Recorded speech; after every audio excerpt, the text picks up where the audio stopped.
देखिए, जो पहली फ़्लाइट हमारी इंशाल्लाह होगी वो 3 बजे होगी, है ना। तो उसमें हमारे जो मर्द हजरात हैं वो 166 हैं और जो फ़ीमेल हैं 149 हैं, तो ये 315 का बनता है। इसी तरह हमारी जो दूसरी फ़्लाइट होगी इंशाल्लाह वो उसमें जो मर्द हजरात हैं एक 173 हैं और फ़ीमेल हैं 142।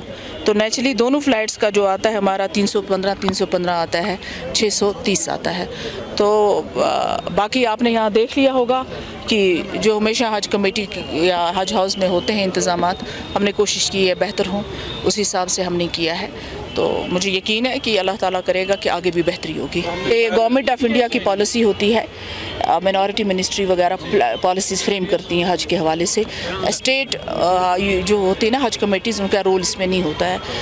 लेकिन आप उसकी फ़िक्र नहीं करें, क्योंकि हमारे खुदाम जो वहाँ गए हैं, एक्चुअली शिकायत ये आती थी कि जो सिम्स यहाँ से लेके जाते थे वो वहाँ वो फंक्शनल ही नहीं होते थे।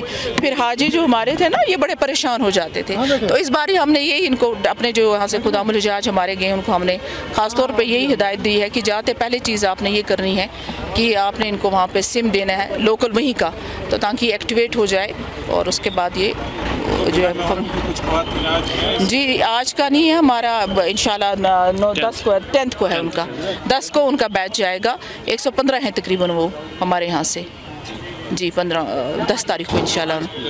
से भी जो बस सर्विस फ्री रखी गई, वो सारा जैसे पहले होता आया है उसी तरीके से है जैसे पहले होता था। अजीजिया से बस सर्विस जो है वो बाज़ाब्ता वो होगी और मुझे लगता है पहले 2 फ्लाइट चलेगी या उसमें बढ़ोतरी होगी? मुझे लगता है 15 के बाद बढ़ोतरी होगी।